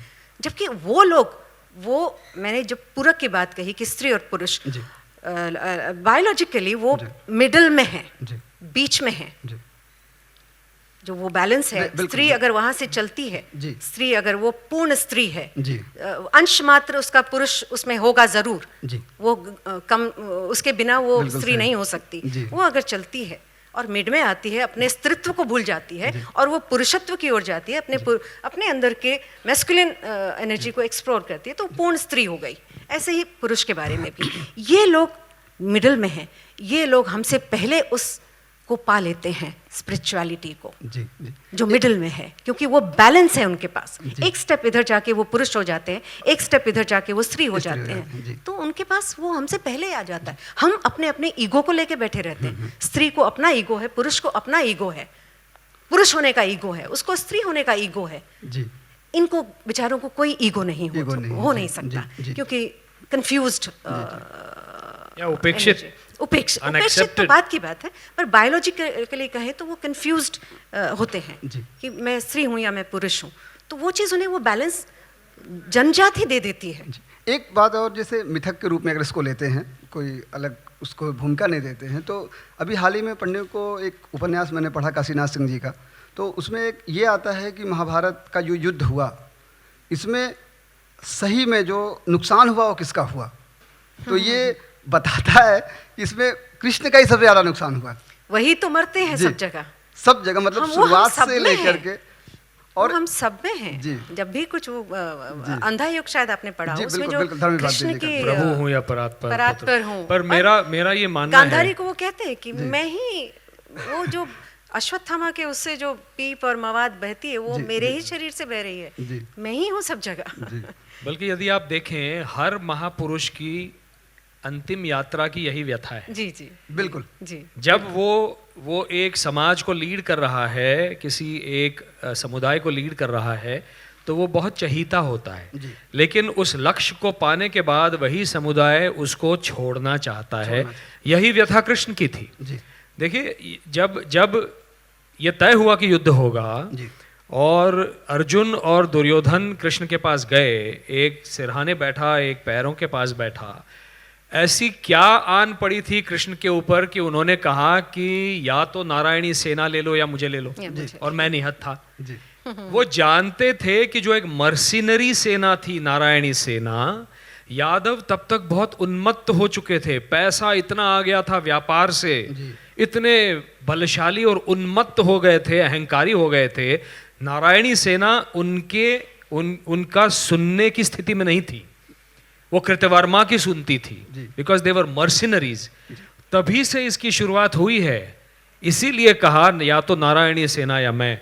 वो तो अलग थलग तभी से पड़ गए थे, इसीलिए उन्होंने सोचा कि मैं ये जो धर्म का पथ है इस पर चलूंगा, पांडवों की सहायता करूंगा, लगाम पकड़ूंगा और यदा हेदा ही धर्मस्य को स्थापित करूंगा। चलिए, बहुत बहुत धन्यवाद सर जी। Thank you. यहाँ पर Hi, it was a very good performance. Thank you Congratulations so much. for it. Thank you so much. So I have two questions. So one is basically there was a debate that was going on between the two groups. One were like bhogis and one were जो रीति रिवाज ज़्यादा मानते हैं। हाँ, जो कर्मकांडी कैसे? कर्मकांडी। हाँ, तो मतलब अल्टीमेटली प्ले में उसका conclusion I think neither was this side but somewhere मतलब समथिंग एल्स। हाँ, बिल्कुल एग्जैक्टली। हम मतलब उसको सेपरेट करके नहीं समझ सकते हैं। हम उसे कनेक्ट करके ही समझ सकते हैं, है ना। जब तक कि वो कनेक्शन हमें कनेक्ट नहीं हो पाते हैं। मैंने जैसे एग्जांपल दिया था पहले कि चाहे मैथमेटिक्स हो, हमें स्कूल में नहीं कनेक्शन नहीं बताया जाता है। देखिए, एजुकेशन जो है वो हर सब्जेक्ट को अलग अलग करके हमें पढ़ाती है, लेकिन जो ज्ञान है, जो नॉलेज है, education teaches you to separate, knowledge teaches you to connect. तो नॉलेज जो है वो कनेक्ट करना बताती है। जो एक्चुअल स्पिरिचुअल आपके जब आप नॉलेज गेन करेंगे, अटेनमेंट होगा, तो आप कनेक्ट कर पाएंगे। तो बेसिकली वो कनेक्शन है। और कोई भी पंथ अपने में पूरा नहीं है, ना वो चारवाक का ना वो इनका, हाँ। दोनों में ही कुछ ना कुछ कमियां हैं, वही। क्योंकि हर इंसान मतलब हमेशा सुखी तो रह नहीं सकता, कभी ना कभी तो दुख एक्सपीरियंस करेगा ही। तो उस अवस्था में वो लोग क्या करेंगे? उन्होंने कभी किया नहीं दुख को एक्सपीरियंस, तो वो एक प्रश्न उनके सामने भी आया चारवाक के। तो बैलेंस मिडिल पाथ, जो बुद्धा जी भी गौतम बुद्धा भी वही कहते हैं कि मध्यम मार्ग अपनाइए, तो वो बैलेंस बहुत जरूरी है जी। तो हिंदू धर्म में ये स्थिति तब भी आई थी, इसलिए आदि शंकराचार्य जी के आने के बाद सांख्य दर्शन अलग अलग जितने सारी विधाएं थी, चारवाक संहिता, उन सबको एक करके उन्होंने आदि शंकराचार्य जी ने अद्वैत वेदांत को स्थापित किया, which is a sar of various different forms of philosophy, because eventually Advaita all the सारे मार्ग जो हैं वो द्वैत हट जाता है, duality ceases and non duality, that is the only way to Islam कहिए, Sikhism कहिए, everything reaches eventually there only. Singularity हम experience कर लें। So that is Advaita Vedanta. Charvaka संहिता है हाँ है चारवाक संहिता है वो आई थिंक। एक मेरा एक क्वेश्चन होता कि जो आपने वो टेक्निक यूज की थी that people were warming up and like there was some interaction with the light man also, so is there a मतलब what is it called and like ये एक्चुअली वो जो टाइटल है Main Hoon Na in time and space, actually we ignored your existence here. हमने वो एक time को shift किया, हमने आपको शो नहीं दिखाया, हमने आपको ग्रैंड रिहर्सल दिखाई और ये भी माना कि आप लोग यहाँ है नहीं। तो वो जो भ्रम है, माया है, भ्रम है, वो एक्सपीरियंस कराना चाह रहे थे हम ऑडियंस को भी इसके माध्यम से। और वो जो ब्रेक हुआ जब कृष्णा अपने पूर्ण अवतार में है, वहाँ एक बॉल आती है और एक बच्चा आता है, हाँ वहाँ तक आते आते इन्वॉल्व हो जाती है ऑडियंस धीरे धीरे, और वहाँ वो ब्रेक होता है सडनली, ये क्या है? तो वो डेलिब्रेट था हमारा, और वो भ्रम को हम एक्सपीरियंस करवाना चाह रहे थे। टाइम, हमने टाइम जोन, उसको टाइम को शिफ्ट किया। आप एक अलग टाइम जोन में थे, हम एक अलग टाइम जोन में थे। आप अपने टाइम जोन में थे, हम अपने टाइम जोन में थे। आप ही ले गए हमको उस टाइम जोन में इतनी कुशलता से। वो कौशल है आपका और आपके सारे कलाकारों का। Thank you so much ji, that was really great. Thank you so much, thank you so much. How did you choose the end? Is it वो जो पकड़ता है? हाँ, वो कनेक्ट किया हमने बिगनिंग से। बिगनिंग में वही वो एक्चुअली थिएटर ग्रुप है और 2 सीनियर एक्टर्स हैं जिनके बीच में एक प्रोफेशनल जेलेसी है, टसल है, जो पीछे से चली आ रही है। तो वो एक दोनों का एक हेट्रेड है वहाँ पर, और वो उसको हिट कर देता है। पहले वो हिट करता है उसको कबड्डी में, उसके बाद वो उसके हिट करता है। वहाँ से वो एक मेंटल जर्नी उसकी शुरू हो जाती है कि वो उसने किसी को मार दिया, मेंटली मार दिया। आप अगर फिजिकली हर्ट करें किसी को, वो इतना नुकसान नहीं करता। आप अगर उसको कम्प्लीटली इग्नोर करते हैं, वो उसे बहुत तकलीफ दे, हर्ट करेगा कि आप उसकी एग्जिस्टेंस को ही इग्नोर कर रहे हैं, है ना? तो ये ज़्यादा हर्ट करता है। तो वो उसने किया, वो उसको मारा, और वहाँ से वो एक लिफ्ट हो गया, वहाँ उसको मेंटल उसकी एक जर्नी शुरू हो गई, जहाँ से हमारा एक्चुअल प्ले भी कनेक्ट हो गया। बल्कि वो तो मतलब if you look at the कर्म सिद्धांत जी, वो वहीं आके फिर से फंस गया। हाँ, वो वहीं फंस गया। और हमने शुरू में वो हम उसी प्रोसेस के दौरान, जैसे आपने कहा था, बहुत आपने देखा होगा स्पीचेस, हमने हेमलेट की स्पीच ली है, टू बी और नॉट टू बी, घासीराम कोतवाल की स्पीच ली है। हमने वो सारी स्पीचेस रखी कि वो हर नाटक की एक स्पीच क्यों इतनी फेमस हो जाती है। वो क्या कहा जा रहा है? एग्जिस्टेंस की ही बात कही जा रही है। हम सब अपने एग्जिस्टेंस को ही तलाश रहे हैं ना, तो वो सारे स्पीचेस में वही बात हो रही है, मैं कौन हूँ, मेरी क्या अहमियत है। तो हमने वो भी रखा कि एक थिएटर ग्रुप है, उसमें ये हमारे जो एक्टर्स हैं वो स्पीचेस के थ्रू वो सब टसल दिखा रहे थे आपस में, इनका चल रहा था, और फिर वहाँ से वो लिफ्ट हो गया और एक्चुअल प्ले में आ गया वो, और एंड में हमने कनेक्ट कर दिया। एग्जिस्टेंस की तलाश है, या आपकी दृष्टि में ये मैं कौन हूँ से भी ज़्यादा इट इज़ सेल्फ एग्जिस्टेंस ही है, Why am I here? What unless is the purpose of my life? Yeah, that is true, but unless we find that thing, unless we find that attainment, तब तक वो existence की ही तलाश रहती है. After that, you are, nothing, zero. वो शून्यता आप पा लेते हैं. जब तक वो शून्यता नहीं पाते, तब तक existence की ही तलाश रहती है. कि हम अपने existence के लिए या तो fight कर रहे होते हैं, या लड़ रहे होते हैं, अपने ईगो को, फादर को फादर होने, वो अपना ईगो रखता है, बेटा अपना बेटे होने का ईगो रखता है. लेकिन जब वो शून्यता मिल जाती है तो फिर कोई ईगो रहता नहीं है आपके अंदर, फिर वो एग्जिस्टेंस की तलाश नहीं है. तब तक वो तलाश है, अपने सेल्फ की तलाश है, अपने रियल. अच्छा भारती जी, बहुत बहुत धन्यवाद, बहुत अच्छा मंचन था. धन्यवाद. इसमें एक सही मायने में देखा जाए तो आपने पहले स्पॉट्स लगा दिए थे, तो उससे मैं बहुत कुछ समझ गया था कि आप कैसे कर रहे हैं. लेकिन जितने कलाकार एक साथ मंच पे होकर भी हम लोगों का ध्यान पूरे कथा चित्र की तरफ, कथा वस्तु की तरफ था, उसके जरिए हम लोग को सब समझ में आया कि क्या हो रहा है करके जी. लेकिन यदि उन लोगों में समन्वय नहीं होता था तो हम इस नाटक का मजा नहीं ले सकते थे. उसके लिए आप बहुत ज्यादा साधुवाद की पात्र हैं. बहुत बहुत धन्यवाद. मेहनत है उन लोगों की, बहुत महीनों. लेकिन उसके लिए आपको बहुत कुछ ये करना पड़ा होगा जी, मेहनत करनी पड़ी होगी. और ये जो इन लोगों ने थोड़ा बैले टाइप का नृत्य दर्शन वगैरह भी दिया है, तो उसके लिए उस चीज की भी तैयारी ली गई है इनसे. जी जी जी. कि ये लोग पारंगत हैं उसमें. जो कृष्णा हैं वो तो डांसर हैं. अच्छा. जो कृष्ण, वो कथक तो नहीं करते हैं, वो उनका छाऊ है डांस. हाँ वो दिख रहा था. हाँ वो डांसर हैं. और लेकिन बाकी लोग उन्होंने काफी मेहनत की. और जो कृष्ण जो कर रहे थे, उन्होंने ही डांस के सारे मूवमेंट, पताका डांस उन्होंने ही किया, कोरियोग्राफ. और हमारा जो लड़कियों का था वो सब उन्होंने ही किया. और पर मेहनत की बाकी लोगों ने भी बहुत मेहनत की. और जो मंचन का मंच सज्जा का था प्रयास, वो भी बहुत अच्छा था. कि पता नहीं चल रहा था कि हम लोग को मैंने छिटकना नहीं हो रहा था, विक्षेप नहीं हो रहा था किस तरह जी. हर सीन में अगले सीन की तैयारी हो रही थी, जो कि लाइफ में भी वही होता है. वो आने वाला समय का आभास हमें पहले ही दे देता है. हमें मालूम, एक ट्रेल आती है ना, आगे आने वाला समय कैसा है उसकी एक ट्रेल आती है, और हमें एक आभास सा हो जाता है कि आगे आने वाला समय ऐसा है. और गुजरता समय भी एक ट्रेल छोड़ के जाता है. तो हमें जाते हुए समय का भी एहसास होता है, आने वाले का, वो आगे क्या होने वाला है. वो कृष्णा जो है एक मंच हमारे लिए हर वक्त सजाता रहता है. बच्चे के जन्म से पहले वो उसका खाना दे देता है, दूध दे देता है ना. हाँ, वो हमारे किसी भी जगह टाइम में हमारे पहुंचने से पहले ही हमारे ज़रूरत की चीज़ें वो हमारे लिए पहले ही रखता है जी. तो वो मंच हमारे लिए सजाता रहता है. वही तरीका हमने यहाँ भी किया था कि अगले और कोई प्रस्तुति है इस कार्यक्रम में? नहीं, इस कार्यक्रम में अभी तो यही है हमारी. जी. अच्छा, तो आप दिल्ली से बिलोंग करते हैं? दिल्ली से बिलोंग करते हैं जी. हाँ जी. अच्छा, पूरा ग्रुप दिल्ली का ही? दिल्ली से आया है जी.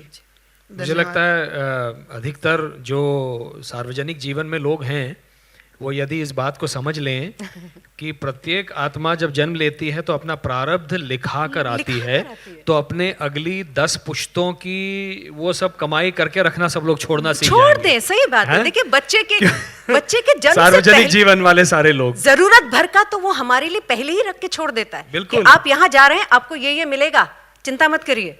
लेकिन हम क्योंकि थोड़े से लालची हो जाते हैं, हम थोड़े से क्योंकि उसे एक्सपीरियंस नहीं करते हैं, उस पर भरोसा नहीं करते हैं, वो आपको ब्लाइंड फेथ करना पड़ता है. हाँ, कर्म तो करना ही है.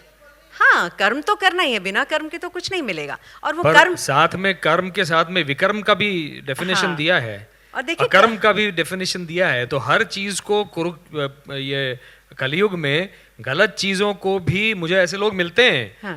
भाई आप ही ने बोला कर्म करो, तो हमने तो ये कर दिया, तो ये तो कभी नहीं बोला भैया कि ये तुम भी करप्शन करो. एक भ्रम है कि हम कर्म कर रहे हैं. हम नहीं कर रहे, वो हमसे करवा रहा है. अगर मैं इस सेंस में कहूँ कि वो हमसे करवा रहा है, सिचुएशन हमसे करवा रही, वो हमसे करवा रहा है. हम कर्म भी हमारे अपने हाथ में नहीं है, लेकिन हमें कर्म, हम जिंदा हैं तो कर्म करेंगे ही. कर्म के बिना हम रह नहीं सकते, नहीं तो हम जिंदा नहीं हैं. लेकिन ये कहना भी कि कर्म हम कर रहे हैं, ये भी अपने आप में एक भ्रम है. वही करवा रहा है. जी. नमे पार्थास्ति कर्तव्यम त्रिषु लोकेषु किंचन. महाभारत वापस चालू हो जाएगा अभी. जी, फिर बहुत बड़ा धन्यवाद. आपने बहुत अच्छा प्रदर्शन किया. Thank you so much. मैं थोड़ा सा लेट आया था, किसी ने पूछा ये सवाल कि इंटरवल क्यों नहीं दिया गया था। नहीं, हम फुल लेंथ लोग अभी बैठने के आदि नहीं लेकिन है। क्या खला क्या 2 घंटे बैठना? थोड़ा जी नहीं। पर्सनल मेरा पर्सनल ओपिनियन है कि थोड़ा सा नहीं, हम वो ब्रेक करना नहीं चाह रहे थे। नहीं, हमें क्या हो गया कि जब भी चारवाक और जो आ गए उनके इतने अच्छे डायलॉग्स थे, तभी ऐसा लगता है कि ह्यूमन बीइंग का एक ग्रास्पिंग कैपेसिटी रहता है थोड़ा सा। लेकिन अगर हम वो चक्र जो है ना, बिकॉज बीइंग अ डॉक्टर मुझे मालूम है कि ज़्यादा से ज़्यादा हम लोग इतना 1 आवर 45 मिनट्स कितना था? देखिए, जो एनलाइटनमेंट का प्रोसेस है वो एक चक्रवात है और वो चक्रवात की तरह उठता है। नहीं, it is my personal opinion कि मुझे वो थोड़ा चारवाक अच्छे थे उनके डायलॉग, इतने थोड़ा सा मुझे उसको मुझे लगा कि कहाँ कैंची लगाना चाहिए, ऐसा मुझे लगा था उस टाइम पे। नहीं, वो अगर हम ब्रेक करते तो वो सारा खो जाता, तो इसलिए हम ब्रेक नहीं करना चाहते। मैं सहमत हूँ, पूर्ण रूप से सहमत हूँ, क्योंकि ये प्ले मुझे लगता है क्योंकि आप थोड़ा लेट आए तो वो बिगिनिंग से जो एक प्रोसेस शुरू हो गया ना, अभी लेट आया सर मैं, इसलिए मैंने पूछा कि किसी ने पूछा एक प्रोसेस जब शुरू हो जाता है तो ये इतना इंटरनलाइज करने का प्रोसेस है, उसको ब्रेक करके हम यदि समोसा और चाय खाने जाएं तो वो वापस उसमें लाने के लिए बहुत मुश्किल हो जाएगा। मतलब मैं भी चक्रव्यूह कर रहा हूँ, एक नाटक कर रहा हूँ, वो भी 110 मिनट का है, without an interval we do it and people love it. अगर हम लोग यदि आज आदी नहीं हैं तो वो हमारी प्रॉब्लम है। We have to at least come somewhere and focus and concentrate. I'm not blaming you, but generally क्या है, television, everything has become, with remote control, everything has become short. That is the problem of today's lifestyle. Exactly. But I think it was a very good decision not to give a interval. We agree, fully agree. Couldn't afford to do that. वो नहीं तो सारा break होता. So we didn't do it.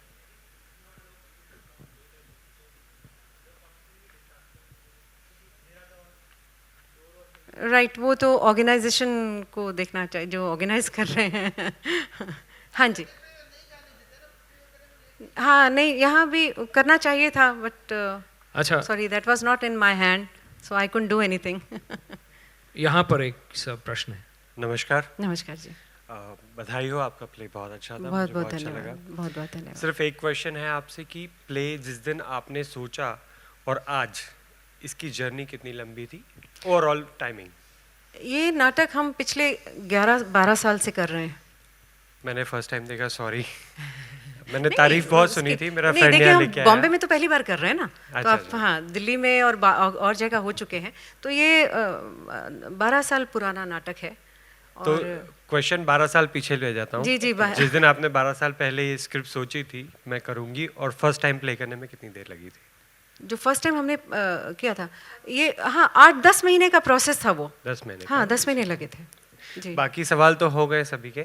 Sir, आपसे एक question है, आपको फिर स्क्रीन पे कब देखते हैं? नहीं, आज ये मंच इनका है। नहीं, ये मंच इनका है, इन्हीं से सारे प्रश्न होने चाहिए, क्योंकि आज मैंने ना चक्र उठाया है ना ढाल मेरे हाथ में है। सर देखिए, मैम से सारे क्वेश्चन ऑलमोस्ट हो चुके हैं। नहीं हुए। मेरी क्यूरियोसिटी आपकी ओर से ये आपने जो प्रश्न किया ना, इसका मैं थोड़ा सा और विस्तार चाहता हूँ। इनका प्रश्न बहुत अच्छा है कि एक तो 9 महीने के प्रोसेस में एज अ मेकर आपने क्या जाना, क्योंकि हम जब कुछ समझते हैं पढ़ के और उसको हम करते हैं एज अ निर्देशक, तो एक चीज़ होती है, और उस चीज़ को अनुभव करना, 12 वर्षों तक उसी को अनुभव करते रहना, एक मैकेनिकल हो जाता है। उससे ब्रेक करके कभी कभी हमको एक ऐसा फ्लैश आता है कि अरे, ये एक पहलू जो है इस अध्यात्म का या जीवन का, ये छूट गया था। हाँ, ये हुआ। So what is that?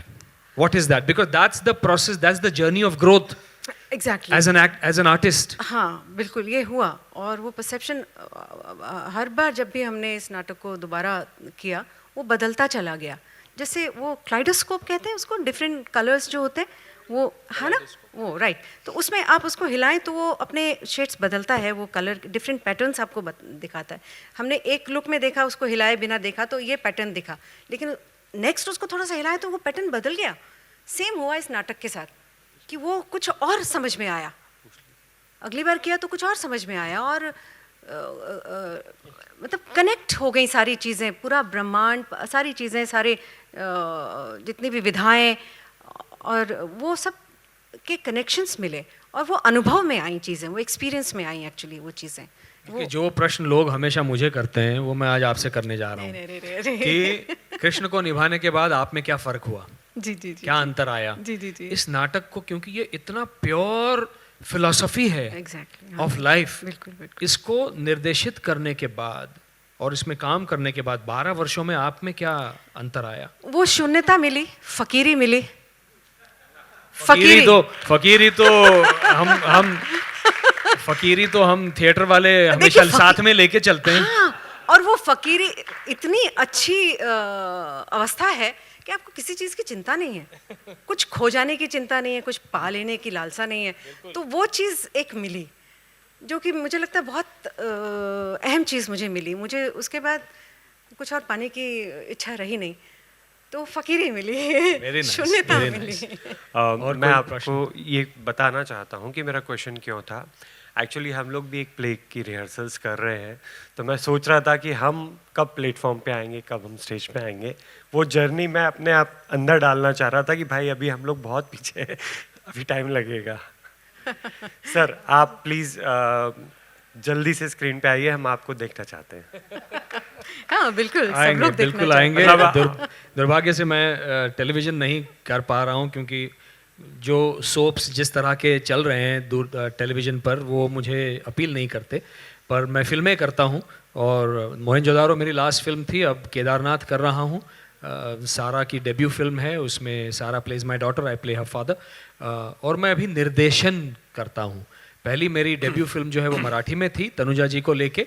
अब मैंने आज ही सुबह विराम लगा दिया है मेरी हिंदी की स्क्रीन प्ले, हिंदी के स्क्रीन प्ले के ऊपर। अब उसकी कास्टिंग वगैरह की प्रक्रिया शुरू हो जाएगी, मैं उस हिंदी फिल्म को बनाऊंगा। सर कास्टिंग कहाँ होगी प्लीज़ बताइएगा, मैं ऑडिशन पे जरूर आऊँगा। सीरियस? हाँ, आई एम सीरियस। यदि प्रश्न हो गए हों तो मैं एक अंतिम प्रश्न भारती जी से करना चाहता हूँ। अभी हैं मैम? मैं पूछना चाहता था, आपके नाटक में हूँ, ये किन्नर प्रदेश क्या है? हाँ? किन्नर प्रदेश। किन्नर प्रदेश, किन्नर नाम आप जानते ही होंगे। किन्नर किसे बोलते हैं? हाँ जी हाँ, तो उसको किन्नर नाम दिया है। वो एक हायर, आपकी जब कॉन्शियसनेस हायर लेवल पर पहुंचती है तो वो एक अवस्था है। इसमें जितनी भी छागऋषि एक मेंटल स्टेट है, छागऋषि का भी जितने भी आपको पात्र मिलेंगे वो मेंटल स्टेट्स हैं, उसको रिफ्लेक्ट करते हैं। तो किन्नर राज्य में वो एक मेंटल स्टेट है जहाँ पाप, जब आप लिफ्ट होते हैं, आपकी चेतना जब लिफ्ट होती है तो आप उस अवस्था को पाते हैं जब आपको लगता है कि पाप पुण्य जैसी कोई चीज़ नहीं है और आप नेचर के क्लोज जाना शुरू कर देते हैं। आप प्रकृति के नज़दीक जाते हैं। एक प्रकृति वो जो कुदरत ने बाहर हमें दी है, एक आपकी प्रकृति है, आपका अपना जो स्वभाव है। आप अपने स्वभाव के, हम बहुत सारा फेक आवरण ओढ़ के घूमते रहते हैं ना, मैं ये, मैं वो, मैं, बहुत सारे आवरण वो हट जाते हैं। तो वो अवस्था है जो किन्नरों, जो जिसे किन्नर मैंने कहा कि वो मिडिल में है, वो बैलेंस्ड है, मिडिल में है और वो नेचर के से कनेक्टेड हैं। हम नेचर से बहुत दूर हो गए हैं, अपने नेचर से भी दूर हो गए हैं और प्रकृति से भी दूर हो गए हैं। तो वो वैसे लोग हैं, किन्नर राज्य नाम उनको दिया है क्योंकि किन्नरों पर ही वो नाम पड़ा है और वो एक हायर लेवल है। It's a metaphorical thing. Metaphorical thing. Metaphorical. Yes, exactly. Right. One last question. Two last questions here and here. Ma'am आपने जो ये प्ले किया बहुत बहुत अच्छा लगा मुझे। धन्यवाद। और मेरा ये सवाल है कि राइटर ने जो ये कैरेक्टर डिज़ाइन किया था और आपने जो डायरेक्शन में जो ये कैरेक्टर को डिज़ाइन किया, इसकी फीलिंग्स आपके अंदर कैसी आई? फीलिंग्स कैसे आई? देखिए, बहुत कुछ तो नॉवल में लिखा ही था। जरा की कहानी नॉवल में थी और मैंने जैसे अभी इतनी जब बातचीत हुई तो उस दौरान बताया कि वो एक 8-10 महीने का प्रोसेस था और हमारे अंदर भी बहुत कुछ घट रहा था उस दौरान। तो वो बहुत सारी चीज़ें, हम कनेक्ट हो रहे थे बहुत सारी चीज़ों से। तो वो सारे कनेक्शंस जो थे, जो एवोल्यूशन लाइफ के बारे में, लाइफ क्या है, ज़िंदगी क्या है, लाइफ कहाँ तक जाती है, मैं कहाँ तक, तो वो एक जो सर्च चल रहा था उस दौरान, तो वो था। पर बहुत वो हमारे अंदर घटा, लेकिन बहुत सा एक स्टोरी लाइन तो हमारे पास ऑलरेडी थी नॉवल के माध्यम से। तो वो जरा को मैंने नहीं गढ़ा। हाँ, वो उसमें जो हमारे जो अभिनेता हैं उनका बहुत बड़ा हाथ है कि उन्होंने किस तरह से फिर उसको पोर्ट्रे किया है ना। वो जरा वो एक 10 साल का जो गैप है, वो किन्नर राज्य तक आते आते बदल जाना, और शुरू में वो वहाँ पर यंग जब होते हैं अपनी पत्नी को मारते हैं, वहाँ से भागना, तो वो उनका भी बहुत बड़ा हाथ है इसमें। मुझे लगता है बहुत अच्छी तरह से आपने दिमाग की उथल पुथल, जी उथल पुथल और मंथन एक्रोबैटिक्स के माध्यम से, वही। और वो जो सर्कल, वो जो चक्रवात टॉर्नेडो, दैट इज द मंथन, वही होता है। और दिमाग जो है बंदर की तरह होता है, आंखें बंद कर लीजिए तो वो सारे ख्याल आते हैं, वो जो आंखें खुले रहते हुए नहीं आते, तो वो जो सारा उथल पुथल है वो आपने एक्रोबैटिक्स के माध्यम से बहुत अच्छी प्रभावी ढंग से सिखाया। जी thank you. Good evening sir, good evening ma'am, it was a great production, बधाई हो आपको। मेरा नाटक से आउट ऑफ द कॉन्टेक्स्ट एक सवाल है। एज एन एक्टर जो मैं जब इस प्ले को देख रहा था, जो फर्स्ट जो सीन आपने जो घड़ा था जहाँ पे लोग रिहर्सल कर रहे, तो मुझे ऐसा लगा कि मैं वो अचंभित था, कुछ मेरे अंदर भाव था, ये रियल नाटक शुरू हो चुका है या फिर ये रिहर्सल कर रहे हैं क्योंकि जगह की कमी नहीं है। फिर वो कश्मकश चल रही थी अंदर, और उसका and I was trying to convince myself कि शायद मैं नहीं शुरू हुई होंगी, लेकिन मेरे 2 सीट्स छोड़ के एक महानुभव उन्होंने बोला कि शुरू हुआ है कि नहीं। देन आई गॉट दैट कि इट यस दैट इज कि जो आपने created it was commendable. So as an actor, जो आप लिविंग इन द मोमेंट, जब किसी एज ए डायरेक्टर आप एक एक्टर को जब बोलते हो, यू हैव दैट कि आपने ऑडियंस को नजरअंदाज कर दिया, वो फीलिंग लाने के लिए आप क्या वो एक शब्द या फिर एक ब्रीफ क्या देते हो? For I mean the same question would be for sir as well, like एक एक्टर क्या सोच के उस लाइन को बोले, जैसे कि मैं असल जिंदगी में आपसे बात कर रहा हूँ, या फिर मुझे यही सीन। कन्विक्शन है ना, कन्विक्शन की बात है। आप कितने कन्विक्शन के साथ कोई बात कहते हैं, वो असर डालती है, और वो आपको लगेगा कि हाँ सच है। सच को झूठ और झूठ को सच आप कभी भी बना सकते हैं अगर कन्विक्शन है आपके पास। हाँ। समझ रहे हैं? तो आप झूठ को सच बना सकते हैं, कभी कभी कन्विक्शन होना चाहिए। इनर फीलिंग से जैसे कि लोग बोलते हैं कि एक्टिंग इज समथिंग कि आप परीक्षा दे और आपको पता चल जाता है कि आपने अच्छा किया नहीं किया। Acting is not acting, acting is reacting actually. आप सिर्फ रिएक्ट कर रहे हैं, आप एक्ट कर ही नहीं रहे। एक्ट एक ही बार होता है जब हम पैदा हुए। हाँ। उसके बाद पूरी जिंदगी हम रिएक्ट ही कर रहे होते हैं। हम सिर्फ रिएक्ट कर रहे होते हैं, एक्ट कर नहीं रहे होते हैं। So being in the moment, आप एक लाइन बोल रहे हो एज एन एक्टर, आपके दिमाग में बहुत सारी चीजें आप हो उस कैरेक्टर में हो, बट फिर भी आपका दिमाग जो है 1% तो रहता ही है ना कि हम कॉन्शियसनेस। हाँ 1% तो रहता है। तो 99% अगर आप लिव कर रहे हैं उस कैरेक्टर को तो एक्सीलेंट परफॉर्मेंस ना। लेकिन अगर आप 10% लिव कर रहे हैं और 90% आप एक्टर आपके अंदर है, तो वो कन्विंसिंग लगेगा नहीं ना, वो लगेगा फेक है। तो अब वो मैं कन्विक्शन की बात नहीं कर रही। That's why they say it's a skill of make believe. Make believe, yeah. Right. It's a skill. It's your skill of make believe. That's why you feel कि ये जो कर रहा है वो मुझ तक पहुंच नहीं रहा है, because he's unable to make me believe what he is doing. Right. And some people make you believe that he's really like you. People believe that I am really the Krishna. Right. So because that was the image कि हम कृष्णा के बारे में जब भगवान का, तो आपका चेहरा नजर आता था। That's the make believe. So I was successful in making you believe that this is how Krishna would have been. Yeah, right. I'm not Krishna, but this is how, if you were to see Krishna today, this is how he would have been. That was, by God's grace, my skill of making you believe. So, sir, what is the difference a person who does not portray his or throw that conviction to the audience and a person who does that? You need to come into a workshop. Yes, sir. I would, sir. Please do. Yeah. Thank you very much, Bharti ji, on behalf of everybody. Thank you so much.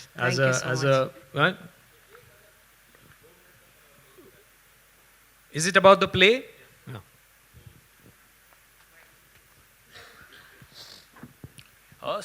Play में एक sequence आता है जहाँ पर यादवों की स्त्रियां जो हैं वो अपनी यौन इच्छा को प्रकट करती हैं। Yes. और वो बहुत महत्वपूर्ण बात थी। तो मैं बस आपसे ये जानना चाहता हूँ कि वहाँ पर क्या आप ये दिखाना चाहती थी कि पितृसत्तात्मकता से जब अलग हुई तब वो यौन इच्छा आई, या वो स्वाभाविक रूप से होती है स्त्रियों में? मैंने अभी एक बात कही थी ना कि हम जिंदगी में जब भी अब उस नॉर्मल रेंज से ऊपर या नीचे की चीज़ देखते हैं तो हमें एक्सेप्ट करने में प्रॉब्लम होता है। पर ये सिचुएशन आ सकती है, अगर एक्सट्रीम पे जाए तो स्त्रियां ऐसी हो सकती हैं। उसमें भी देखिएगा, आपने वो बिल्लियों का देखा होगा, तो हमने वो उसके स्त्रियों के एनिमल इंस्टिंक्ट को भी हमने प्ले किया वहाँ पर, कि वो अगर हम नॉर्मली मतलब हाँ स्त्री तो बिल्ली का वो एक एनिमल इंस्टिंक्ट रखा था कि वो बिल्लियों की तरह चल रही हैं। लेकिन वो है कि अगर वैसी सिचुएशन आ जाए तो स्त्रियां ऐसी हो सकती हैं। You see, it is unfortunate when a man expresses his carnal desires, he is supposed to be the man. But when a woman expresses her carnal desire, she is to be dumped. I like the sequence. But देखिए वो उसका जो रत्ना है, राजवधु रत्ना, उनका conversation भी हुआ किससे? एक वैश्या से बात कर रही हैं वो, कि वो आप मतलब आपका पेशा वो नहीं है, मतलब इच्छा नहीं है कि आप इच्छा से नहीं करती हैं ये सब। तो वो बहुत नॉवल में ही बहुत अच्छा मतलब डिस्क्रिप्शन है इस चीज़ का। Bharti ji, thank you very much. Let's give her a big you hand so and much. the entire crew. Thank you so much. Entire technical crew and the artists and the director for a wonderful production. Thank you very much. मैं 12 साल में ये देख नहीं पाया था, आज theatre Olympics के माध्यम से आज ये सौभाग्य रहा मेरा कि इतना सुंदर प्रोडक्शन मैंने देखा। सौभाग्य रहा कि आप आए और आपसे मिलने का मौका मिला। Thank you all of you. Thank you. Thank you so much.